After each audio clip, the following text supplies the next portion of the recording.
మొదటి తిమోతి పత్రిక 3వ అధ్యాయము 15వ వచనం. జీవము గల దేవుని సంఘములో జనులు ఎలాగూ ప్రవర్తింపవలెనో అది తెలుసుకోవాలి. ఎవరు తెలుసుకోవాలి? ఫస్ట్ కాపరి తెలుసుకోవాలి. కాపరి తెలుసుకుని ఏం చేయాలా? జనాలకి చెప్పాలి, సెట్ రైట్ చేయాలి. అందుకు తిమోతికి పత్రిక రాశాడు. జీవము గల దేవుని సంఘములో జనులు ఎలాగూ ప్రవర్తింపాలో అది తెలుసుకుని దాన్ని అనుసరిస్తేనే నువ్వు దేవుని దగ్గర ఆయన బిడ్డగా పేరు పొందుతావు. జీవము గల దేవుని సంఘము అంటే ఒక్క మందిరమే కాదండి, ప్రభువుని నమ్మిన వాళ్ళందరూ కూడా సంఘమే. ఆమేన్. ఆ సంఘములో మనం ఎట్లా ఉండాలో నేర్చుకోవాలి. దాని గురించి పోయిన వారం ఏం చెప్పాడంటే, యెరోబాము అనే ఒక వ్యక్తిని మన ముందుకు తీసుకొచ్చాడు. అక్కడికి వెళ్ళండి. రాజైన తర్వాత యెరోబాము ఒక పాపం చేశాడు. ఏ పాపం చేశాడు? బలిపీఠం కట్టాడు. అంటే దేవుని బిడ్డలను దేవుని దగ్గరికి వెళ్లకుండా ఆయన రాజ్యం అధికారం కోసం కొత్త దేవుణ్ణి సృష్టించాడు. 2 బంగారు దూడలను, అది యెరోబాము చేసిన పాపం. ఈ మాట ఆ రాజుల గ్రంథం అంతా ఉంటది.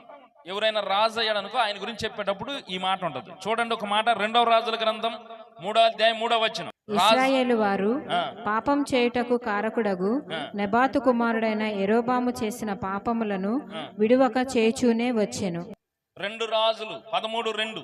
ఇతడు ఇశ్రాయేలు వారు పాపం చేయుటకు కారకుడగు నెబాతు కుమారుడైన యెరోబాము పాపములను విడువక అనుసరించుచు యెహోవా దృష్టికి చెడుతనము జరిగించెను. ఇప్పుడు యెరోబాము దగ్గరకు రండి. 1 రాజుల గ్రంథం 14వ అధ్యాయం 20వ వచనం. యెరోబాము ఏలిన దినములు 22 సంవత్సరం, అంటే 22 సంవత్సరాలు పరిపాలించాడు. ఎవరైనా? యెరోబాము. ఈయన రాజు కొడుకు కాదు, రాజు అవ్వాలని ఏమాత్రం ఆశపడలేదు. కానీ అనుకోకుండా వచ్చి పడింది రాజ్యాధికారం. రొట్టె మొక్క ఇరిగి నేతిలో పడ్డట్టు అయ్యింది మనోడి పని. 22 సంవత్సరాలు పరిపాలించి ఆయన సాధించినది ఏంటి అంటే పెద్ద పాపం చేశాడు. అది ఆయన దృష్టిలో పాపం అనిపించలేదు. దేవునికి ప్రతిగా వేరొక దేవుని సృష్టించాడు. ఎందుకు? ఈ ప్రజలందరూ మళ్ళీ యూదారాజ్యం వెళ్ళిపోతున్నారు, మళ్ళీ వాళ్ళు సొలొమోను సంతతితో కలిసిపోతారు, నాకు రాజ్యం లేకుండా పోయిద్దని ఆరాటం చెందాడు. యెరోబాము గురించి ఎందుకు చదువుకుంటున్నాము? యెరోబాము ఇప్పుడు ఇద్దరికి దృష్టాంతంగా ఉన్నాడు. యెరోబాము ఒకడు పాస్టర్కి దృష్టాంతంగా ఉన్నాడు, యెరోబాము విశ్వాసికి దృష్టాంతంగా ఉన్నాడు. పాస్టర్నైన నేను దేవుని సేవలోకి దేవుని పిలుపు అందుకుని వచ్చా. దేవుడు నన్ను పాస్టర్గా పెట్టాడు. నేను కొన్ని సంవత్సరాల్లో నా సేవ ముగింపబడిద్దా లేదా? నేను చనిపోవటమో ఏదో ఒకటి జరిగింది. కాబట్టి నేను ఇన్ని సంవత్సరాలు పరిపాలించానని దేవుని దగ్గర లెక్క ఉంటది. స్తోత్రం. యెరోబాము 22 సంవత్సరాలు పరిపాలించను, లెక్క కట్టబడిందా లేదా? లెక్క ఉంది. అలాగే పాల్ అంబేద్కర్ ఇన్ని సంవత్సరాలు సేవ చేశాడు అని దేవుడి దగ్గర లెక్క ఉంటది. ఈ 22 సంవత్సరాలు పరిపాలించిన యెరోబాము చేసింది ఏంటంటే తన రాజ్యాన్ని కాపాడుకోవాలని ఆరాటం చెందాడు. నేను పాస్టర్నైనాక నేను ఎలాగా చేస్తున్నాను అనేది దేవుడి దగ్గర లెక్క ఉంటది. నేను సంఘమును నా దగ్గర నుంచి చెదిరిపోకుండా కాపాడుకోవాలన్న లెక్కలో ఉన్నానా, లేక దైవ చిత్తమును జరిగిస్తున్నానా అనేది ప్రాముఖ్యమైన లెక్క. నీవు విశ్వాసివైన నిన్ను ప్రేమించి ఒక సంఘములోనికి తీసుకొచ్చాడు, ఒక రాజ్యంలోనికి, దేవుని రాజ్యంలోనికి తీసుకొచ్చాడు. నువ్వు ఇక్కడ ఇన్ని సంవత్సరాలు ఉంటావు. ఎన్ని సంవత్సరాలు ఉంటావో చెప్పలేం కదా. ఇన్ని సంవత్సరాలలో ఆయన దగ్గర లెక్క ఉంటది. యెరోబాము 22 సంవత్సరాలు పరిపాలించను, అట్లాగే నువ్వు ఈ సంఘములో ఇన్ని సంవత్సరాలు ఉండేను, దేవుని దగ్గర లెక్క ఉంటది. స్తోత్రం. ఇన్ని సంవత్సరాలలో నువ్వు ఏమి చేస్తున్నావు, అది యెరోబాము లెక్క. యెరోబామును గురించి దేవుడు మాట్లాడుతుంది. దేవుని సంఘం అంటే క్రొత్త నిబంధనే కాదు, పాత నిబంధన కూడా సంఘమే. పాత నిబంధన కూడా దేవుని ప్రజలే. పాత నిబంధనలో ఉన్న ఇజ్రాయెల్ దేశము మొత్తం ఒక సంఘం అనుకో. ఆ సంఘములో పాస్టర్ గా రాజును తీసుకున్నాం. ఈ రోజుకి ప్రవక్తలు తీసుకోవాలి, యాజకులు తీసుకోవాలి, పక్కన పెట్టండి. ఇప్పుడు రాజు కాబట్టి రాజును తీసుకున్నాం. రాజుగా ఉన్న యెరోబాము అనుకోకుండా రాజు అయిపోయాడు. నేను అనుకోకుండా పాస్టర్ అవ్వలేదండి. చాలా సంవత్సరాలు దేవుణ్ణి గోజాడా. ప్లస్ నేను సరి చేయబడతానికి చాలా సంవత్సరాలు పట్టింది. ఆ సరి చేయబడ్డాకే నాకు ఇచ్చాడు. స్తోత్రం. సో ఇప్పుడు రాజు అయినాక 22 సంవత్సరాలు పరిపాలించిన ఆయన ఈయనేమి చేశాడు? ఒక రాజు పరిపాలన ఎలా ఉందో రాస్తాడు కదా, హిస్టరీలో రాస్తారా లేదా? బాబర్ ఎలాగ పరిపాలించాడు, అక్బర్ ఎలాగ పరిపాలించాడు, ఔరంగజేబు ఎలాగ పరిపాలించాడు, వీళ్ళందరూ ఎవరు? మొఘల్ చక్రవర్తులు. హిస్టరీ. ఒక రాజు ఉన్నాడంటే రాజు పరిపాలన విధానము చరిత్ర చదువుకున్నాం కదా, అలాగే బైబిల్లో కూడా ఒక్కొక్క రాజు గురించి చరిత్ర ఉంటది. ఆయన ఎన్ని సంవత్సరాలు పరిపాలించాడు, ఆయన ఏమేమి చేశాడు, అదంతా లిస్ట్ అవుట్ ఉంటది. కానీ ప్రధానంగా దేవుని పట్ల ఆయన ఎలా నడుచుకున్నాడు దాన్ని బేస్ చేసి ఉంటది. మనము ఆధ్యాత్మికంగా బైబిల్ చదివేటప్పుడు ఇదే కోడ్ తీసుకోవాలి. ఏ వ్యక్తి గురించి అయినా చదువుతుంటే ఆయన ఎన్ని సంవత్సరాలు దేవునితో నడిచాడు, ఫస్ట్ పాయింట్. ఏమేమి చేశాడు, దానిని బట్టి మనము ఇప్పుడు మన జీవితాన్ని టాలీ చేసుకోవాలి. యెరోబాము 22 సంవత్సరాలు పరిపాలించడానికి అవకాశం వచ్చింది. కానీ దేవుని చిత్తం ఏం చెప్పండి? సదాకాలమైన సంతతి ఉండ. దేవుని మైండ్లో ఉంది. దేవుని మైండ్లో ఏముందంటే, ఈయన రాజుగా పెడతన్నా, ఈయన కుమారుని నేను దీవిస్తా, ఈయన పిల్లలు పిల్లలు పిల్లలు పిల్లలు రాజు అవ్వాలని ఆయన అనుకున్నాడు. కానీ యెరోబాము చేసిన పాపాన్ని బట్టి ఆశీర్వాదం పోయింది. నువ్వు మందిరంలోనికి వస్తున్నప్పుడు గుమ్మము వైపు చూస్తూ దేవుడు నిన్ను చూస్తున్నాడు. గుమ్మాన్ని ప్రేమిస్తున్న దేవుడు నువ్వు అడుగు పెట్టగానే సంతోషించి నిన్ను సదాకాలము తన గుమ్మములో ఉంచుకోవాలని అనుకున్నాడు. నిన్ను, నీ బిడ్డలను బిడ్డలను బిడ్డలను తరతరాలు దీవిస్తూ మీరు నా బిడ్డలుగా ఉండాలని దేవుడు అనుకున్నాడు. చెప్పలేదు అది, నీకు మాట చెప్పలేదు. ఆయన ప్లాన్ ఉంది. కానీ అది చెప్పాలి అంటే నీ బిహేవియర్ మీద ఆధారపడిద్ది, నీ ప్రవర్తన మీద ఆధారపడిద్ది. మందిరంలోకి వచ్చి కొంతమంది దూషిస్తారు సేవకుణ్ణి, మందిరంలోకి వచ్చి సేవా విధానాన్ని తప్పుపడతారు, మందిరంలోకి వచ్చి ముఠాలు కడతారు, సంఘమును ఎలా కొలాప్స్ చేయాలని కొంతమంది చూస్తారు, సంఘ సేవకునితో కలిసి పరిచర్యలో పాల్గొనే వాళ్ళు కొంతమంది ఉంటారు. ఇప్పుడు ఏంటి, నువ్వు ఎలా నడుస్తున్నావో దానిని చూసి నిన్ను ఇక్కడ ఉంచాలా వద్దా, నిన్ను తన గుమ్మములో ఉంచాలా వద్దా అని డిసైడ్ చేసేది ఎవరు? కాబట్టి అందరూ తన సంతానమంతా పరిపాలించాలని అనుకున్న దేవుడు ఈయన ఏం చేస్తాడో చూద్దాం, చేసినాక చెప్దాంలే అనుకున్నాడు దేవుడు. ఇంతలోనే ఆయన పాడుద్ర పని చేసి అది దేవునికి ఎంతో కోపమును పుట్టించింది. కోపమును పుట్టించి ఇకని తీసేద్దాం అనుకున్నాడు. చూడండి, మొదటి సమూయేలు గ్రంథం 13వ అధ్యాయం 1వ వచనం. సౌలు 30 ఏండ్ల వాడై ఏలనారంభించెను. అతడు 2 సంవత్సరములు ఇశ్రాయేలీయులను ఏలెను. ఇక్కడ ఇంకొక రాజును చూపిస్తున్నాడు. ఇజ్రాయేల్ దేశం మొత్తానికి మొట్టమొదటి రాజు సౌలు. ఆ సౌలు చూపించే ఉన్నాడంటే ఆయన రాజు అయ్యాడు. ఆయనకి 30 సంవత్సరాల వయసు అప్పుడు రాజు అయ్యాడు. ఎన్ని సంవత్సరాలు వెళ్ళాడండి? 2 సంవత్సరాలు వెళ్ళాడు. సౌలుని గురించి కూడా దేవుని ఉద్దేశం అదే. ఆయన పిల్లలు పిల్లలు పిల్లలు పిల్లలు ఏలాలని దేవుని ఉద్దేశం. ప్రజలందరూ ఈ పనికి మానవుడు మన్నే వెళ్తాడా అన్నారు సౌలుని రాజు చేసినాక. ప్రజలు రకరకాలుగా అనుకుంటారు. ఇప్పుడు దేవుడు నన్ను పాస్టర్గా పెట్టాడంటే కొంతమంది పోనీలమ్మా దేవుడు వాళ్ళని ఆశీర్వదించాడని కొంతమంది అనుకుంటారు, కొంతమంది ఈడ పాస్టర్ అయ్యేదని అంటారు. నన్ను కాదు, రేపు మీరైనా ఒక స్థాయికి వెళ్ళినప్పుడు మిమ్మల్ని తిట్టేవాళ్ళు ఉంటారు, పొగిడేవాళ్ళు ఉంటారు. వాళ్ళని పట్టించుకోండి దేవుడు. అసలు అర్థమైందా? మనం పట్టించుకుంటాం, మనం తిట్టారు అంటాం, కానీ అది పట్టించుకోండి. నిన్ను ఒక పోస్ట్లో కూర్చోబెట్టాడు దేవుడు. స్తోత్రం. ఆ పోస్ట్లో నీవు ఎలా నడుస్తున్నావు అది ఈరోజు చెప్పేది. జీవము గల దేవుని సంఘములో జనులు ఎలాగూ ప్రవర్తించాలి. జనులను గురించి ఎందుకన్నాడంటే, ఇద్దరు ఉన్నారు, పాస్టర్ ఉన్నాడు, విశ్వాసి ఉన్నాడు. వీళ్ళిద్దరూ కంపల్సరిగా దేవుడు పెట్టిన రూల్స్ లోనికి ఖచ్చితంగా రావాల్సిందే. యెరోబాము రాజు అయినాక మళ్ళీ ప్రవక్త మొహం చూడలేదండి. దేవుడు ఒక ప్రవక్తను ప్రేరేపించి రాజుగా అభిషేకించమని పంపిస్తే ఆ ప్రవక్త వచ్చి యెరోబామును రాజుగా పట్టాభిషేకం అయిన తర్వాత ఇక మళ్ళీ రాజు ఎప్పుడు ఆ ప్రవక్త ముఖము చూడాలి. ఏమన్నాడు?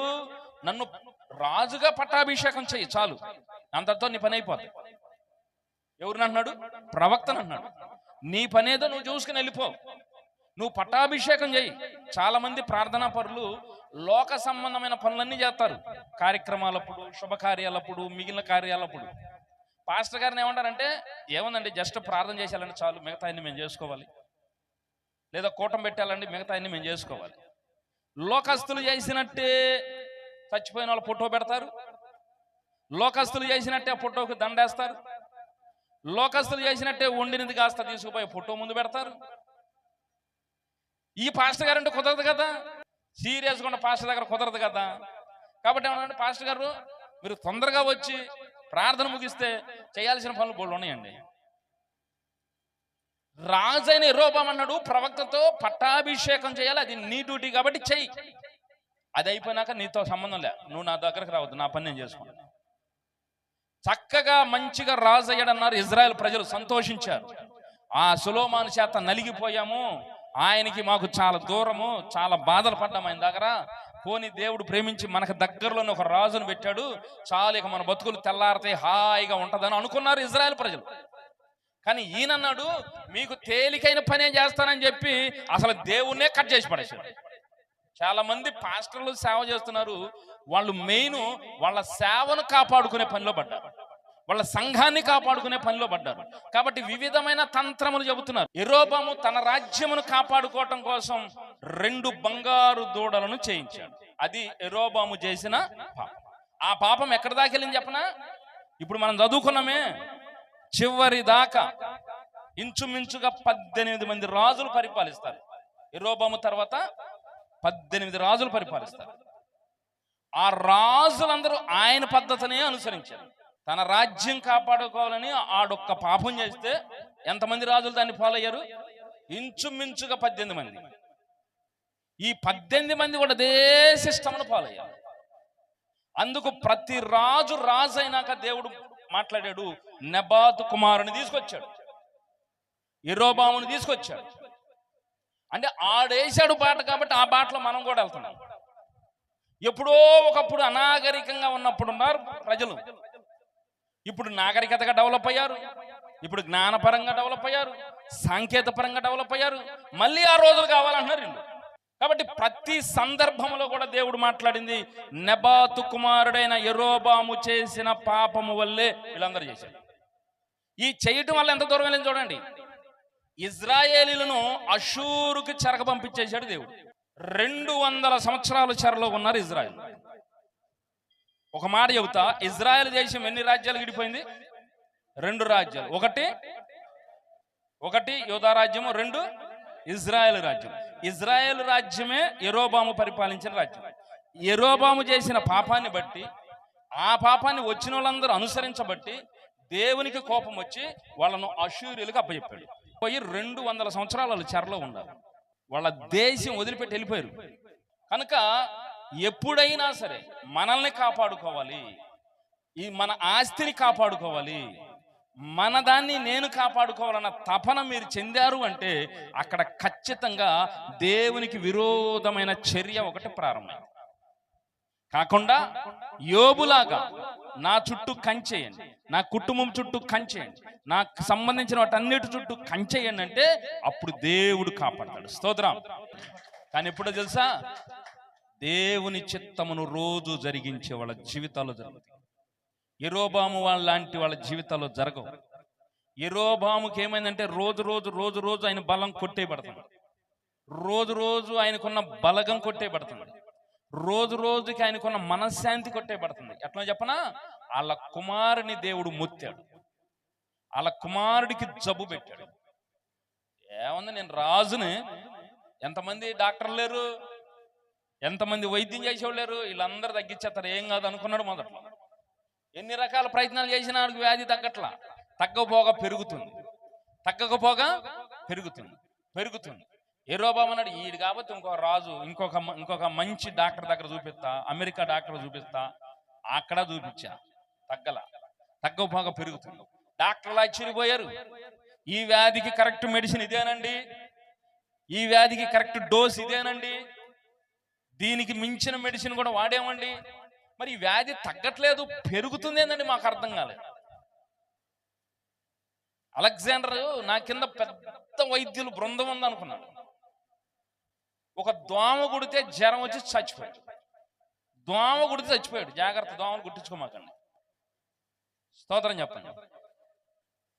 ప్రపంచంలో ఉన్న డాక్టర్లందరూ అలెగ్జాండర్ స్వాధీనంలో ఉన్నారు. కాపాడగలిగారా?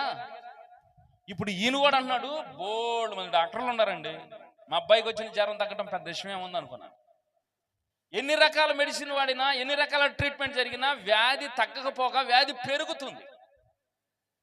పెరిగి పెరిగి పెరిగి పెరిగి అంటే ఒక రోజు అలా ఆవిడ అంటుంది, ఏమయ్యా ఎంతమంది డాక్టర్లు చూపిస్తానో తగ్గట్లేదు, నీకు అర్థమై సావట్లా, దేవుడు ఒకవేళ మనకి వ్యతిరేకం అయ్యాడేమో, ఒకవేళ దేవుడేమో పెట్టాడేమో, కొంచెం బుర్ర వాడంది. అప్పుడు వెలిగింది ఆయనకి.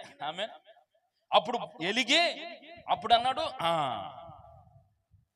ఇది తగ్గించగల సమర్థుడు ఒక్కడున్నాడు. చెప్పలేడు మైపరచండి.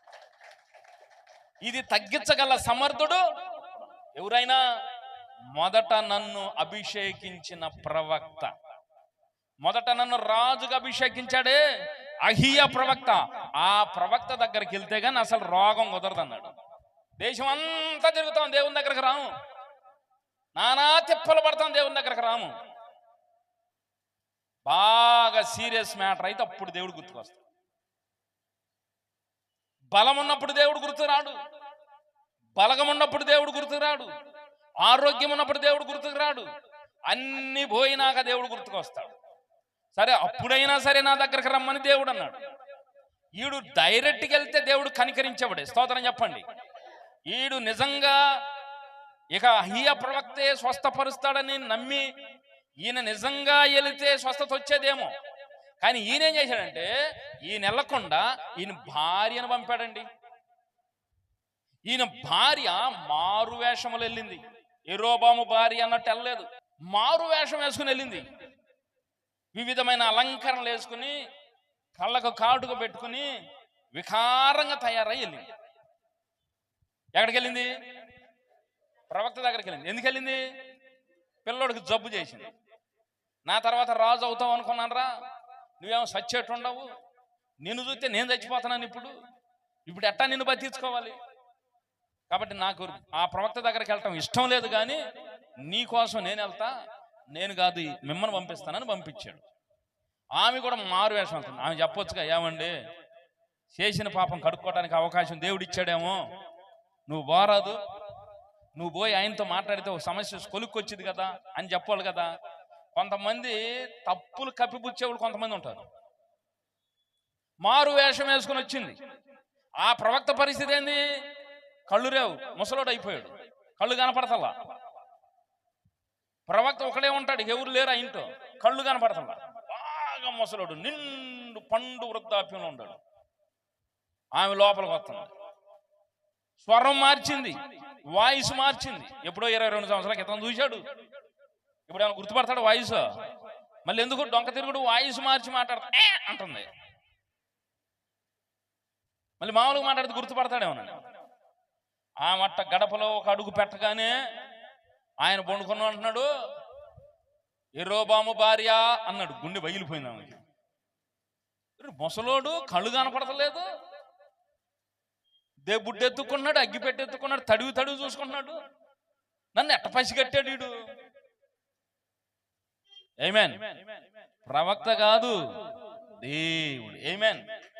నువ్వు తప్పు చేస్తానా ఎందుకు నిన్ను చూడాలి?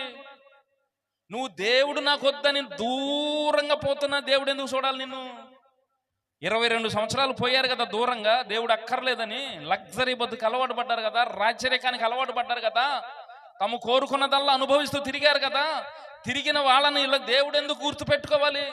దేవుడు ఎందుకు ఆమెను పేరు పెట్టి పిలవాలి అంటే అన్నాడు, ఇంకా నా ప్రేమ నీ మీద చచ్చిపోలేదు, నా ప్రేమ నీ మీద చచ్చిపోలేదు. నువ్వు నన్ను వదిలిపెట్టావు కానీ నిన్ను వదిలిపెట్టలే నేను.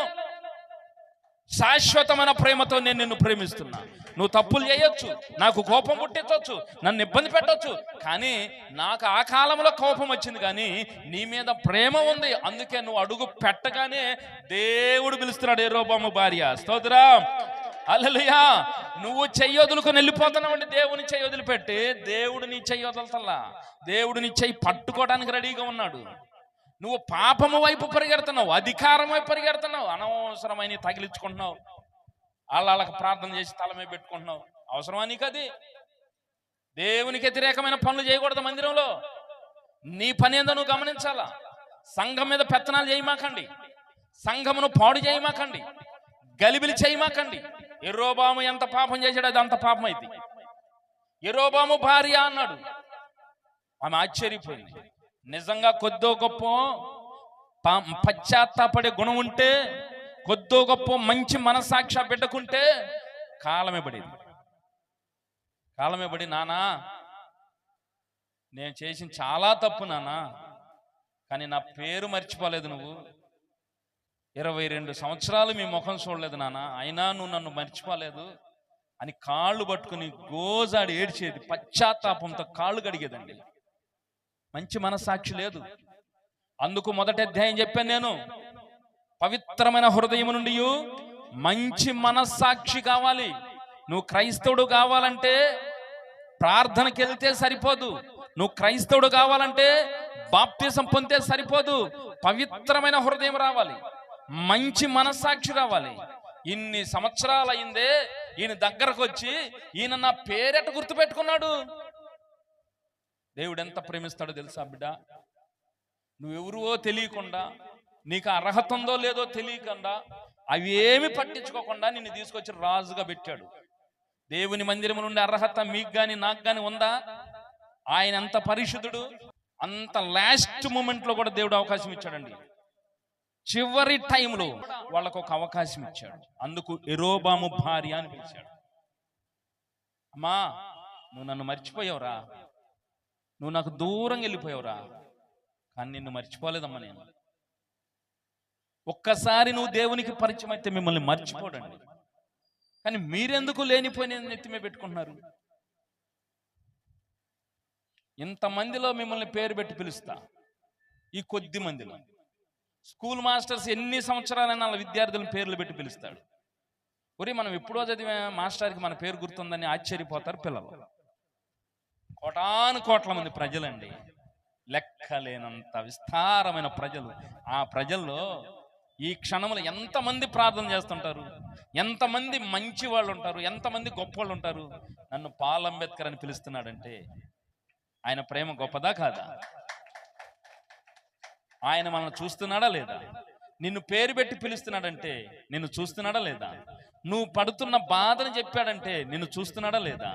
అంటే ఒకటి గుర్తుపెట్టుకోండి, ఒక్కసారి నువ్వు దేవునికి పరిచయం అయితే నువ్వు మర్చిపోతావు, కానీ ఆయన నిన్ను మర్చిపోడు, ఆయన నిన్ను వదిలిపెట్టడు, ఆయన నిన్ను విడిచిపెట్టడు. ఎంత కాలమైనా నీ కొరకు ఎదురు చూస్తూనే ఉంటాడు. అందుకు గుమ్మములను ఆయన ఏం చేస్తున్నాడు? ప్రేమించు. ఆ గుమ్మము వైపు చూస్తున్నాడు. తప్పిపోయిన కుమారుడు ఎప్పుడైనా నా దగ్గరకు తిరిగి వస్తాడా, రాకపోడా, వస్తాడా అని గుమ్మం వైపు చూస్తాడు. అందుకు సియోను గుమ్మములు ఆయనకు ప్రియములు. సియోను గుమ్మములు, దేవుని మందిరపు గుమ్మములు ఆయనకు ప్రియములు. ఆ గుమ్మముల వైపు చూస్తున్నాడు. బిడ్డ, నువ్వు ఎప్పుడు వస్తావో గుమ్మములోనికి, నువ్వు ఎప్పుడు అడుగు పెడతావు, నేను నిన్ను దీవించాలి, నిన్ను ఆశీర్వదించాలి, నీతో మాట్లాడాలి, నీతో కలుసుకోవాలి, నీతో కొంత సమయం స్పెండ్ చేయాలి. నేను దాని కొరకు ఎదురు చూస్తున్నా. నువ్వు తిరుగుతున్నావే కాలం లేదని, డబ్బు కావాలని, వ్యామోహాలు కావాలని, అధికారం కావాలని, పరువు కావాలని, ప్రతిష్ట కావాలని, ఈ లోకంలో బురదంతా పూసుకుంటున్న లోకంలో తిరుగుతున్నావే. తిరుగు. 22 సంవత్సరాలైనా నేను నిన్ను మర్చిపోలేదు. 22 కాదు, ఇంకా అదనంగా 22 వేసుకున్నాను. 44 సంవత్సరాలైనా నేను నిన్ను మర్చిపోను. నువ్వు రిపెంటెన్స్ పొంది, నువ్వు మారు మనసు పొంది, నువ్వు ఎత్తుక్కుంటున్న గుమ్మం తొక్కుతావా అని ఎదురు చూస్తున్నా. నువ్వు తొక్కినప్పుడు నీ పేరు పిలుస్తా. పాస్టర్ గారు పిలవడు, అహియకు అసలు కనపడదు, కానీ దేవుడు కాసుకొని ఉన్నాడు. ఎప్పుడు వస్తుందా నా బిడ్డ నా దగ్గర? స్తోత్రం, హల్లెలూయా. పరిశుద్ధాత్మ దేవుడు అహియ ప్రవక్త పక్కనే ఉన్నాడండి. పరిశుద్ధాత్మ దేవుడు ఆమెను చూస్తున్నాడు, ఆమెను పిలుస్తున్నాడు. అందుకే ఆమె ఆయనతో చెప్పింది వాళ్ళ భర్తతో, మనం ఎక్కడైనా పొరపాటు చేస్తే దేవుడు ఎదురు తిరిగాడేమో, దేవుణ్ణి జ్ఞాపకం చేసుకున్నాం. అప్పుడు యెరోబాము కలిగింది అహియా దగ్గరే. అక్కడ కథ నడిపింది ఎవరు చెప్పండి? దేవుడే. ఆమెలో మనసు పెట్టింది ఎవరు? దేవుడే. యెరోబామును పంపించడానికి ప్రేరేపించింది దేవుడే. అహియా ప్రవక్త దగ్గర కాసుకొని కూర్చుంది కూడా. Praise the lord. మందిరంలో కూర్చుంది దేవుడే, నీ ఇంటికాడ నిన్ను ప్రేరేపిస్తుంది దేవుడే, సమస్తము చేస్తుంది దేవుడే, నీ మార్గాలు సరళం చేసి మందిరంలోనికి తీసుకొస్తుంది దేవుడే. మందిరంలో నువ్వు అడుగు పెట్టంగానే ప్రాణము లేచి వచ్చినంతగా అమాంతంగా వచ్చి వాటేసుకుని, నా కుమారుడా నా దగ్గరకు వచ్చావా, బిడ్డ నా కుమార్తె నా దగ్గరకు వచ్చావా, కొంత సమయం కూర్చోమా మనం మాట్లాడుకుందాం. ఇన్ని మాటలు పాస్టర్ గారు చెప్తున్నారు అనుకున్నా, కాదు కాదు, దేవుడు మాట్లాడుతున్నాడు. నీకు కూర్చోబెట్టి ఇన్ని మాటలు చెప్తున్నాడు. ఇన్ని మాటలు చెప్పి నిన్ను బలపరిచి వారం దాకా సమృద్ధిగా బ్రతుకుమారుడా. యెరోబాము భార్య అంటే అహియా కాదు, దేవుడు పిలిచాడు. అప్పుడైనా సరే ఆమె కాళ్ళు పట్టుకుని క్షమాపణ అడిగితే కనికరము గల దేవుడు ఖచ్చితంగా కనికరించాడు. ఇలా మనలో ఎంతమంది మన హృదయాలను కాఠిన్యం చేసుకుంటున్నాం. ప్రతి వారము దేవుని మందిరములోనికి వస్తున్నాము, కానీ మన పాపాల విషయంలో మనము దేవుని పాదాలు పట్టుకోలేకపోతున్నామే. మన పాపాలను దేవుని దగ్గర ఒప్పుకొని విడిచిపెట్టలేకపోతున్నామే. మన పాపములను మనము ఇంకా కఠినపరుచుకున్నాం, మన హృదయాన్ని కఠినపరుచుకుంటున్నాం. ఎదుటి వారికి తీర్పులు చెబుతున్నాం, ఆళ్ళని తీర్పులు చెబుతున్నాం. మనుషులకు తీర్పు చెప్పింది చాలదన్నట్టు పాస్టర్లకు తీర్పు చెబుతున్నాం. పాస్టర్ని తీసుకొచ్చి ముగ్గులో నిలబెట్టేస్తున్నాం. ఇంకా ఎప్పుడు నువ్వు మారేది? ఇంకెప్పుడు నువ్వు దేవుని కనికరమును పొందేది? ఆమె ఒక్కసారి ఆలోచించగలిగినదైతే ఆయన కాలమే పడి, నానా చాలా తప్పు చేశాం నానా అనేసి. మేము బయట ఏమైనా చేస్తాం, మేము బయట ఏమైనా మాట్లాడతాం, మీ గురించి మాట్లాడతాం, ఇంకోళ్ళ గురించి మాట్లాడతాం, ఏమైనా మాట్లాడతాం, కానీ ఇక్కడికి వస్తే మాత్రం మాకు దీవెన కావాలి, మాకు స్వస్థత కావాలి. మేము ఏదైతే కోరుకుని మందిరంలోకి వచ్చామో అది మాకు జరగాలి. జరిగితే ఇక్కడ దేవుడు ఉన్నట్టు, లేకపోతే అయిపోయింది పాస్టర్ గారి పని. ఎంతమంది పాస్టర్ గారు అంటే దెయ్యాలు నిలబడిపోయాయి, కేకలు పెట్టాయి, ప్రార్థన చేస్తే రోగాలు పోయాయి, అప్పటికప్పుడు తగ్గిపోయి. ఇప్పుడు తగ్గుతున్నాయా? ఎంత తగ్గుతాయా? అయిపోయింది పవర్. పాస్టర్లో పవర్ అయిపోయిందని మళ్ళీ ఇదొక ఓదర కొట్టడం అయిపోయింది. మనం అది నేర్చుకుంటున్నాం. నువ్వు ఎన్ని సంవత్సరాలు తప్పులు చేసినా ఏం చేసినా నీ పేరు గుర్తుపెట్టుకున్నాడండి, గుర్తుపెట్టుకోండి. ఎన్ని సంవత్సరాలు ఈ లోకంలో తిరిగామో, ఏదేదో సంపాదించుకొని, దేనెంపుటో పడి ఏదో సంపాదించుకొని, తిరిగి అందరి చేత అనిపించుకొని, ముఖం మీద ఊహించుకొని, ఎందుకు పనికి రాకుండా అయిపోయి జీవితం అంతా నాశనం అయిపోయి, ఇక నాకు ఎటూ సోర్స్ లేక నా తండ్రి ఉన్నాడని ఆయన దగ్గరికి వెళ్ళి ఆయన కాళ్ళ మీద పడదామని పరుగును వస్తే బురద కొట్టి, కంపు కొట్టి, కొన్ని నెలలయ్యి స్నానం చేసి అసలు మంచి అనేది నాలో లేకపోతే నేను గుమ్మమ దగ్గర రంగాల అమాంతంగా ఎదురొచ్చి వాటేసుకుని ముద్దు పెట్టుకుని, స్తోత్రం, నిత్యరాజ్యంకి వెళ్ళే మార్గం మాకొద్దు, డాబు సరి కావాలి, కానీ మాకెప్పుడు ఏది అవసరమో అది నువ్వు తీర్చాలి. అహియా నాలాంటివాడు కాబట్టి సరే తల్లి ఏం కాదులేమ్మా ప్రాజ్ఞత అనొచ్చు, కానీ కాల్చుకుని కూర్చుంది ఎవరు? స్తోత్రం చెప్పండి. దీవించాలని చూశాడు, ఆ లాస్ట్ మినిట్లో కూడా ఆమె కపటం మానుకోవాల. జాగ్రత్త, దేవుని సన్నిధికి వచ్చేటప్పుడు కపట హృదయంతో రామకండి, కపట హృదయం పక్కన పడేసేయండి. అప్పుడు దేవుడు మిమ్మల్ని హత్తుకుంటాడు. మీరెంత కంపు కొట్టినా, మీలో ఎన్ని పాపాలున్నా, కపట హృదయం నీలో లేకపోతే, అది ఆయనకి కనపడితే, నీలో కపట హృదయం లేదు అని ఆయనకి కనపడితే ఆయన హత్తుకుంటాడు. నేను హత్తుకుని నా బిడ్డ అని నిన్ను ఆదరిస్తాడు. ఆ లాస్ట్ మినిట్లో కూడా ఆమె పాపాలు ఒప్పుకోవడానికి ఇష్టపడలేదండి. కాబట్టి దేవుడు మాట్లాడాడు, నీ కొడుకును వెళ్ళేటప్పుడు చచ్చిపోతాడు పో. ఆమేన్. దీవెనే కాదు ఆయన చేతిలో, ఇది కూడా ఉంది. స్తోత్రం చెప్పండి. ఒక పక్క దీవెన ఉంది, ఒక పక్క శాపం ఉంది. గడప వైపు చూస్తూ నువ్వు వస్తావా అని చూసిన దేవుడి చేతిలో దీవెనలు ఉన్నాయి, ఇంకోటి ఏముంది? నువ్వు పొందుకునే అర్హత నీకుంటే దీవెనలు ఇస్తాడు. నువ్వు మూర్ఖంగా, రౌడీయిజంగా, నీ ఇష్ట ప్రకారంగా, నీ పద్ధతి ప్రకారంగా నువ్వు నడిస్తే, ఓ అహియా ప్రవక్త దగ్గరికి వెళ్తేనే మనకి దీవెన వచ్చిద్ది అనుకున్నారు. మంచి ఆలోచనే. అహియా ప్రవక్త దగ్గరికి వచ్చారు, మంచి పని చేశారు. కానీ కపటము పోగొట్టుకోలేదండి. ఆత్మీయ జీవితంలో సంఘముకు, పలానా సంఘముకి వెళ్తే దీవించబడతాం అనుకున్నారు, మంచిదే. పలానా సంఘములోనికి రావాలనుకున్నారు, వచ్చారు, మంచిదే. వచ్చిన మీరు దీవించబడుతున్నారా లేదా? దీవించబడాలి అంటే కపట హృదయం పోవాలి. కపట హృదయం పోవాలి. అధికార దాహం ఉండకూడదు, లేదా వ్యర్థమైన వాటి మీద దృష్టి ఉండకూడదు. ప్రియ దేవుని బిడ్డ, మన మేలు కోరి ప్రభు చెప్తున్నాడు. వాటన్నిటిని మానుకుంటే మనం ఎటర్నల్ అవుతాం. సౌలు పాపం చేసి మారు మనసు పొందాల. యెరోబాము పాపం చేసి మారు మనసు పొందాల.